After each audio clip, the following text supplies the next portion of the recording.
অনেক দিন পর ভারতের এইরকম নেল বাইটিং ফিনিশ হওয়া একটা ম্যাচ দেখলাম।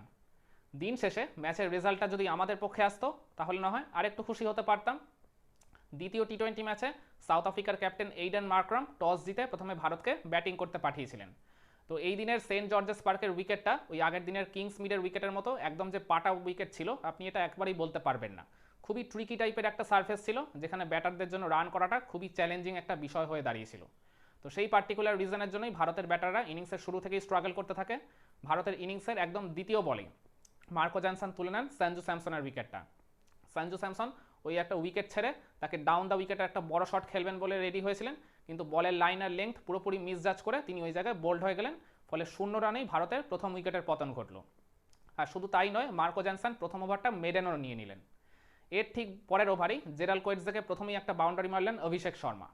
তার ঠিক ভেরি নেক্সট ডেলিভারিতেই অভিষেক শর্মা ওই একটা শর্ট অফ দ্য লেন্থের ডেলিভারিতে পুল করতে গেলেন, ব্যাটে বলে ঠিকমতো কানেকশন হলো না, লিডিং এজ হয়ে তিনি ক্যাচ আউট হয়ে প্যাভিলিয়নে ফেরত গেলেন। আবারও তিনি এদিন ব্যর্থ হলেন মাত্র 4 রান করে। এর ঠিক 2 ওভারের মধ্যেই ভারতের ক্যাপ্টেন সূর্যকুমার যাদবের উইকেটটা তুলে নেন ওই সাউথ আফ্রিকার পেস বোলার অ্যান্ডিলে সিমিলনে। ওই সিমিলনের একটা স্লোয়ার ইয়র্কার টাইপের ডেলিভারিতে ওই সূর্যকুমার ওই জায়গায় প্যাডেল সুইপ করে বাউন্ডারি মারতে গেছিলেন, বলের লাইনটা তিনি পুরোপুরি মিসজাজ করে ফেলেন। ফলে পরিষ্কার একটা এলবিডব্লিউ আউটের শিকার হয়ে তিনি প্যাভিলিয়নে ফেরত গেলেন। ভারতের স্কোরটা হয়ে গেল ওই জায়গায় 3 উইকেটে 15। এরপর চতুর্থ উইকেটে তিলক ভার্মা আর আকসার প্যাটেলের মধ্যে একটা 30 রানের জুটি গড়ে ওঠে। তিলক ভার্মা এদিন ইনিংসের শুরু থেকেই বেশ টাচে ছিলেন, আর অপরদিকে আকসার প্যাটেলেরও ব্যাটে বলে খুব সুন্দর কানেকশন হচ্ছিল। এই দুজনের জুটিটা যখন আস্তে আস্তে জমে উঠেছে, যখন আর একটু বড় হওয়ার দিকে, ঠিক তখনই এইডেন মার্করাম অ্যাটাকে এসে তুলে নিলেন ওই তিলক ভার্মার উইকেটটা। একটা ফুল লেন্থের ডেলিভারিতে তিলক ভার্মা ওই তাকে মানে কভার অঞ্চল দিয়ে ক্লিয়ার করতে গেছিলেন, কিন্তু ওই শর্ট কভারে ফিল্ডিং করা ডেভিড মিলার চমৎকার তৎপরতা দেখিয়ে একটা লো ডাউন ক্যাচ নিয়ে তাকে ফেরত পাঠান।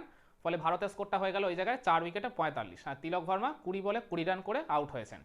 এরপর পঞ্চম উইকেটে হার্দিক পান্ডিয়া আর আকসার প্যাটেলের মধ্যে একটা 25 রানের জুটি গড়ে ওঠে। এদের দুজনের পার্টনারশিপটাও বেশ জমে গেছিল একটা সময়, কিন্তু ওই জায়গায় খুবই দুর্ভাগ্যের একটা শিকার হয়ে আউট হয়ে গেলেন আকসার প্যাটেল। ওই সাউথ আফ্রিকার লেগ স্পিনার পিটার যখন বল করছিলেন, হার্দিক পান্ডিয়া তাকে একটা ওই স্ট্রেট ডাউন দ্য গ্রাউন্ডে একটা শট মেরেছিলেন, কিন্তু পিটার ওই জায়গায় আর কি বলটা সেভ করতে গিয়ে তার আঙ্গুলে একটা জাস্ট টোকা লেগে ওই একটা ডিফ্লেকশন হয় আর কি অপর প্রান্তে ওই বোলিং এন্ডে থাকা উইকেটে আর কি হিট করে দেয়। আকসার প্যাটেল আর কি রান নেওয়ার জন্য আগে থেকেই ক্রিজ ছেড়ে বেরিয়ে গেছিলেন, ফলে ওই জায়গায় আকসার প্যাটেল ক্লিন একটা রান আউটের শিকার হয়, 27 রান করে প্যাভিলিয়নে ফেরত গেলেন। ভারতের স্কোরটা ওই জায়গায় হয়ে গেল 5 উইকেটে 70। এরপর ষষ্ঠ উইকেটে রিঙ্কু সিং আর হার্দিক পান্ডিয়ার মধ্যেও একটা 17 রানের জুটি গড়ে ওঠে। রিঙ্কু সিং আবারও এদিন হতাশ করলেন, 11 বলে মাত্র 9 রান করে তিনি নিজের উইকেটটা ছুড়ে দিয়েছেন ওই সাউথ আফ্রিকার লেগ স্পিনার পিটারকে। এরপর সপ্তম উইকেটে মানে ওই ইনিংসের একদম প্রায় শেষের দিকে হার্দিক পান্ডিয়া আর আশদীপ সিংয়ের মধ্যে 37 রানের একটা জুটি গড়ে ওঠে। মূলত এই পার্টনারশিপটাই ভারতের ইনিংসের মধ্যে সর্বোচ্চ। হার্দিক পান্ডিয়া ইনিংসের শুরু থেকে বেশ স্ট্রাগল করছিলেন, তার ব্যাটে বলে একদমই ঠিকমতো কানেকশন হচ্ছিল না, তবু আর কি ওই ইনিংসের শেষ দিকে গিয়ে তার অভিজ্ঞতা দিয়ে তিনি কিছুটা আর কি রান তুলে নিয়েছিলেন। ইনিংসটা তিনি শেষ করেছেন 45 বলে 39 রান করে। আর মাঝে আর্শদীপ সিংও একটা বিশাল ছক্কা মেরেছিলেন, ফলে ভারত তাদের ইনিংসটা শেষ করলো 6 উইকেটে 124 রানে। সাউথ আফ্রিকার জয়ের জন্য টার্গেট দাঁড়ালো 125-এর। এর জবাব দিতে নেমে সাউথ আফ্রিকার শুরুটা দারুণ হয়েছিল। তাদের দুই ওপেনার রায়ান রিকেলটন আর রিজা হেনড্রিক্স আর কি শুরু থেকেই ভারতের বোলারদের উপর চার্জ করতে থাকছিল। ভারত যেখানে প্রথম ওভারটাই মেডেন দিয়ে দিয়েছিল মার্কো জনসনকে, সাউথ আফ্রিকার ব্যাটাররা আর কি প্রথম ওভার থেকেই নিলেন 7 রান। তার পরের ওভারটাও তাদের বেশ ভালোই কেটেছিল, কিন্তু থার্ড ওভারে আশদীপ সিং অ্যাটাকে এসে তুলে নিলেন ওই রায়ান রিকেলটনের উইকেটটা। রায়ান রিকেলটন ওই তাকে ওই ডিপ স্কোয়ার লেগ ক্লিয়ার করে একটা শট খেলতে গেছিলেন, কিন্তু ঠিকমতো কানেকশন না হয় ওই জায়গায় ফিল্ডারের হাতে ক্যাচ দিয়ে তিনি আউট হয়ে গেলেন। 22 রানে সাউথ আফ্রিকার প্রথম উইকেটের পতন ঘটল। এরপর তাদের ক্যাপ্টেন এইডেন মার্করাম আর রিজা হেনড্রিক্সের পার্টনারশিপটা খুব বেশি বড় হয়নি। ওই পাওয়ার প্লের একদম লাস্ট ওভারে এসে বরুণ চক্রবর্তী তুলে নিলেন তাদের ক্যাপ্টেন এইডেন মার্করামের উইকেটটা। একটা গুগলিতে তাকে পুরোপুরি বিট করে তাকে বোল্ড করে দিলেন। 33 রানে সাউথ আফ্রিকার দ্বিতীয় উইকেটের পতন ঘটল। এরপর সাউথ আফ্রিকার ইনিংসের 8 নম্বর ওভারে মানে বরুণ চক্রবর্তী তার নিজের দ্বিতীয় ওভারে অ্যাটাকে এসে তিনি তুলে নিলেন ওই ডেঞ্জারাস রিজা হেনড্রিক্সের উইকেটটা। হেনড্রিক্স ওই সময় খুবই ডেঞ্জারাস হয়ে উঠেছিলেন, 3টা বাউন্ডারি একটা ওভার বাউন্ডারি তিনি মেরে দিয়েছিলেন, 24টা রান করেও ফেলেছিলেন। তো তাকে ফেরানোটা ভারতের জন্য খুবই দরকার ছিল, তো ওই কাজটাই করে দিলেন বরুণ চক্রবর্তী। তাকেও ওই অলমোস্ট সিমিলার টাইপ অফ ডেলিভারিতে বোল্ড করে প্যাভিলিয়নে ফেরত পাঠান। সাউথ আফ্রিকার স্কোরটা হয়ে গেল 3 উইকেটে 44। এরপর চতুর্থ উইকেটে ট্রিস্টান স্টাবস আর মার্কো জনসনের মধ্যে 20 রানের একটা পার্টনারশিপ গড়ে ওঠে, কিন্তু এই জুটিটাকেও খুব বেশি বড় হতে দিলেন না ওই বরুণ চক্রবর্তী। তার নিজের স্পেলের থার্ড ওভারে এসে তিনি একটা গুগলিতে ওই জায়গায় পুরোপুরি বিট করলেন মার্কো জনসনকে, ফলে তিনি বোল্ড হয়ে নিজের উইকেটটা ছুড়ে দিলেন। সাউথ আফ্রিকার স্কোরটা হয়ে গেল 4 উইকেটে 64। এরপর সাউথ আফ্রিকার ইনিংসের 13 নম্বর ওভারে মানে বরুণ চক্রবর্তী নিজের স্পেলের একদম লাস্ট ওভারে একদম প্রথম বলেই এসে তিনি তুলে নিলেন ডেঞ্জারাস হেনরি ক্লাসেনের উইকেটটা। হেনরি ক্লাসেনকে ওই আউটসাইড দিয়ে অফ স্টাম্প একটা ফুল লেন্থ জোনে একটা আর কি অলমোস্ট ওই হাফ ভলি টাইপের ডেলিভারি দিয়ে বড় শট খেলার তাকে প্রলোভন দেখিয়েছিলেন। ক্লাসেনও ওই ফাঁদেই পা দিলেন, তিনি লং অফ ক্লিয়ার করে ছক্কা মারতে গেছিলেন, কিন্তু ব্যাটে বলে টাইমিং ঠিক মতো না হয় ওই অঞ্চলের ফিল্ডারের হাতে ক্যাচ দিয়ে তিনি আউট হয়ে গেলেন। তার ঠিক ভেরি নেক্সট ডেলিভারিতেই তিনি তুলে নিলেন আরেক ডেঞ্জারাস ব্যাটার ডেভিড মিলারের উইকেটটা। একদম গুড লেংথ জোনে বল পিচ আপ করিয়ে ওই জায়গায় ডেভিড মিলারকে বোল্ড করে দিলেন। সাউথ আফ্রিকার স্কোরটা তখন হয়ে গেল 6 উইকেটে 66। প্রবলভাবে তখন ধুঁকছে সাউথ আফ্রিকা, আর ম্যাচ জয়ের জন্য ওই জায়গায় পুরোপুরি ফেভারিট টিম ইন্ডিয়া।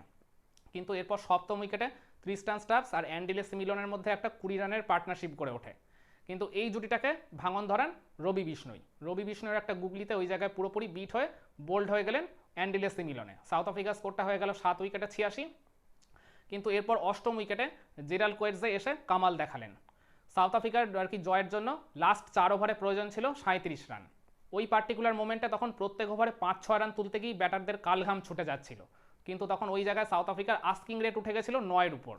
কিন্তু 17 নম্বর ওভারে আর্শদীপ সিং যখন অ্যাটাকে এলেন, তার ওই সেকেন্ড বা থার্ড ডেলিভারিতে ওই জেরাল্ড কোয়েটজে তাকে একটা ডাউন দ্য উইকেটে এসে বড় একটা ছক্কা মারলেন। ওই জায়গায় সাউথ আফ্রিকা কিছুটা মোমেন্টাম পেয়ে গেল। তারপর ওই ওভারের একদম লাস্ট ডেলিভারিতেই ক্রিস্টান স্টাবস ওই আর্শদীপকে একটা বাউন্ডারি মারলেন। ওই ওভার থেকে তারা তুলে নিলেন 12 রান। ওই যে আর কি ছন্দটা পেয়ে গেল এই দুই ব্যাটার, এখান থেকেই পরের 2 ওভারের মধ্যেই তারা ম্যাচটা পুরোপুরি ফিনিশ করে দিল। মানে 1 ওভার মানে 6 বল বাকি থাকতেই সাউথ আফ্রিকা জয়ের জন্য প্রয়োজনীয় রান তুলে নেয়। আর জেরাল্ড কোয়েটজে শেষমেশ 9 বলে 19 রান করে অপরাজিত থাকেন, আর ক্রিস্টান স্টাবস 41 বলে 47 রানের অপরাজিত একটা ফ্যান্টাস্টিক ইনিংস তিনি খেলেছেন। হিসাব মতো তিনি শেষ পর্যন্ত এই সাউথ আফ্রিকাকে জয়ের বৈতরণীটা পার করে দিয়েছেন। এবার আপনাদের মনে প্রশ্ন আসতেই পারে, তাহলে এই ম্যাচের টার্নিং পয়েন্ট আপনি কোনটাকে বলবেন? আপনারা বলতেই পারেন প্রথমে ব্যাটিং করে ভারত যে মাত্র 124 রান তুলেছিল। উইকেটের কন্ডিশন যতই খারাপ থাকুক না কেন, এই আধুনিক যুগের টি-20 ক্রিকেটে কোনো দল যদি প্রথমে ব্যাটিং করে মাত্র 124 রান তোলে, তারপর ওই জায়গা থেকে কোনোরকম অলৌকিক ঘটনা ছাড়া ওই দলের পক্ষে ম্যাচ জয় করাটা প্রায় অসম্ভব একটা ব্যাপার। তো ওই জায়গায় ভারত অত কম রান তুলে শুরুতেই তারা নিজেদেরকে ব্যাকফুটে ঠেলে দিয়েছে। এটাকে আপনারা ডেফিনেটলি টার্নিং পয়েন্ট হিসেবে ধরতে পারেন, কিংবা এটাও বলতে পারেন ভারত তো একসময় সাউথ আফ্রিকাকে খুব ভালোভাবে চেপে ধরেছিল, 66 রানের মধ্যেই 6-6টা উইকেট তুলে নিয়েছিল। কিন্তু এই চাপটাই শেষ পর্যন্ত ভারতের বোলাররা আর সাউথ আফ্রিকার ব্যাটারদের উপর আর ধরে রাখতে পারেনি, যার জন্য সাউথ আফ্রিকা অনায়াসেই 6 বল বাকি থাকতেই ম্যাচ জিতে যায়। এটাকেও আপনারা ডেফিনেটলি টার্নিং পয়েন্ট বলতেই পারেন।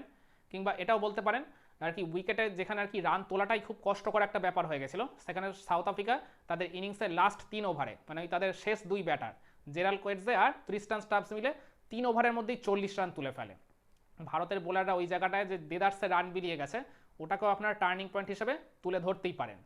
কিন্তু আমার কাছে এই সব কিছু পেরিয়ে এই ম্যাচে যেটা আলটিমেট টার্নিং পয়েন্ট মনে হয় সেটা হলো আকসার প্যাটেলের উইকেটটা।